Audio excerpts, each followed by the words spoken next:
Hoje nós vamos falar dos cuidados com a saúde bucal em crianças. Olha, muita gente negligencia, acredita que é preciso esperar mais um tempo, a criança crescer um pouco mais para os cuidados na saúde bucal, mas não é assim.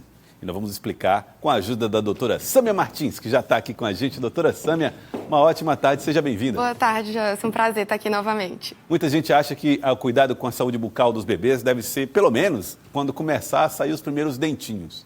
Está errado isso, doutora? Na verdade, os cuidados hoje começam ainda na gestação. Então, hoje a gente tem o pré-natal odontológico e a gente já começa a cuidar da criança na gestação. Com relação à higiene, a gente só começa mesmo depois que nasce o primeiro dentinho. Muito bem. Eu vou colocar aqui na tela as informações para a gente tratar aqui com a doutora Sâmia. Então, quando começa essa higienização? Antes dos dentes nascerem, precisa limpar? Ou seja, a senhora já falou que na gestação começa. Mas quando é que a gente entrega uma escova de dente para um bebezinho? Isso. A gente só entrega uma escova de dente quando ele aparece o primeiro dente. Antigamente, a gente tinha essa ideia de que se a gente começasse a limpar a boca, a manipular a boca desse bebê, ele iria se acostumar com a escovação. Mas hoje não existe mais isso. Hoje a gente só começa a manipular a boca do bebê depois que nasce o primeiro dentinho. Então a história do algodãozinho, né? Gente... Não existe mais necessidade. Pelo contrário, hoje a gente vê se essa manipulação, se essa limpeza for excessiva, principalmente nas crianças que amamentam de maneira exclusiva, isso pode prejudicar. Isso, inclusive, facilita algumas infecções. Então, mas quando surgiu o primeiro dente mesmo, né? Já começa instantaneamente. Isso, já exatamente. com escova de dentes. Já com escova de dentes.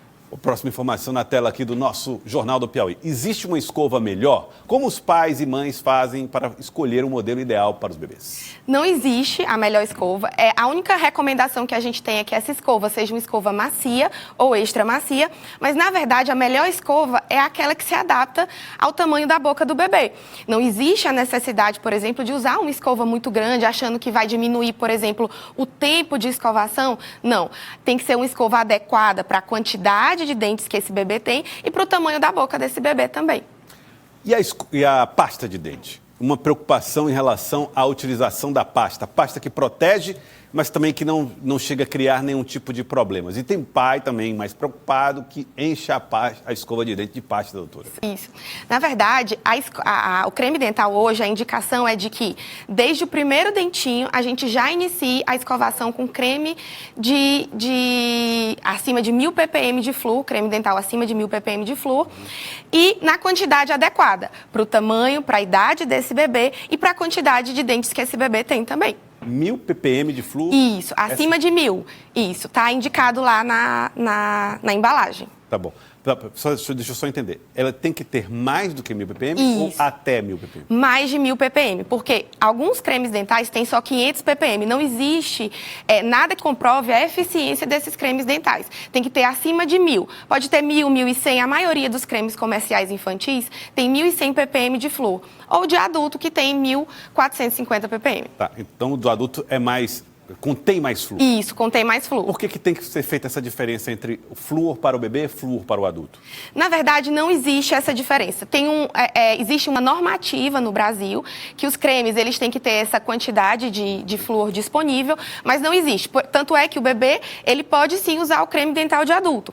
Claro que se a gente tem um produto que é infantil, a gente sabe que o cuidado, que aquele produto ele é voltado para o público infantil. Mas, por exemplo, não existe problema do bebê ou da criança usar o creme dental da casa. Muito bem.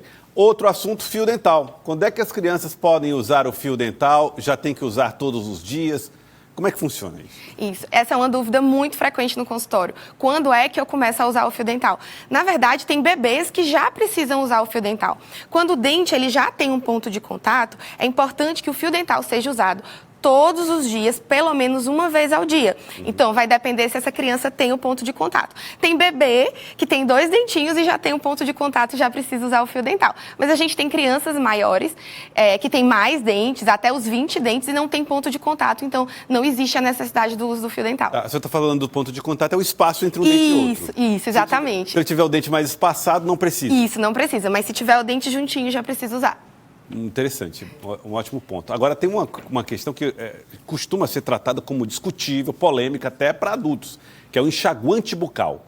Crianças podem usar enxaguante bucal? Crianças podem usar enxaguante bucal, mas a gente tem um limite de idade e, na verdade, por exemplo, crianças que têm um baixo risco de desenvolver cárie não tem necessidade de usar o enxaguante. Então, o enxaguante ele é prescrito pelo dentista, pelo odontopediatra da criança. Existem crianças que têm um alto risco de desenvolver cárie, são crianças que seriam beneficiadas com o uso do enxaguante, mas crianças que não têm risco de cárie não têm necessidade de usar o enxaguante. Como é que se descobre que tem uma tendência ou um risco de cárie? A partir da consulta odontológica. Na consulta odontológica, o dentista vai identificar se essa criança é uma criança em potencial para desenvolver cárie. Se essa criança tem mancha, se essa criança tem uma escovação deficiente. Então, uma alimentação cariogênica. Então, tudo isso, juntando tudo, a gente avalia o risco desse paciente desenvolver cárie. Se esse paciente for um alto risco, a gente pode abrir mão dos enxaguantes, mas nem toda criança tem necessidade de fazer uso do enxaguante. E a outra questão é que dia, que hora, que ano, qual mês é o ideal para que a criança visite o dentista pela primeira vez e passe a frequentá-lo, doutor? Isso. Na verdade, como a gente já falou lá no começo da entrevista, a gente começa a cuidar desse bebê ainda na gestação, ainda na barriga da mãe. Quando esse bebê nasce, é ideal que esse bebê vá ao consultório do dentista até 1 ano de vida. Ah, mas o meu filho não tem dentes. O que é que eu vou fazer no dentista? A gente, como odontopediatra, como dentista, a gente é profissional de saúde. A gente não avalia só o dente, a gente avalia a criança como um todo, a boca como um todo. Então, é importante que o bebê vá, no 1º ano de vida, à primeira consulta odontológica. Inclusive para avaliar, por exemplo, se a dentição precisa de um aparelho, essa questão da ortodontia. Também ela é avaliada em que fase, que idade? Isso. Na verdade, hoje a gente começa a tratar essas crianças de ortopedia, na verdade, que é o início da ortodontia. Às vezes, criança com 4 anos, a gente já começa a tratar. Então, assim, antes se tinha uma visão de que precisava ter todos os dentes permanentes, mas hoje a gente trata essa criança muito cedo, justamente para diminuir o tempo de aparelho.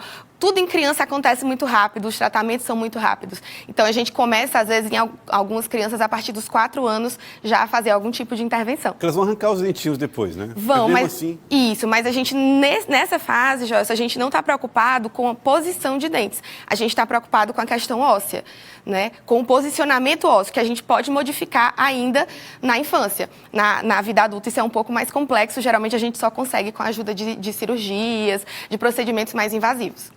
Doutora Sâmia Martins, queria agradecer a senhora por essa conversa, essa entrevista aqui no Jornal do Piauí. Muito obrigado. Eu que agradeço, Joelson. É um prazer estar aqui sempre e a gente está sempre à disposição. Muito obrigado, doutora Sâmia Martins. Obrigado mesmo.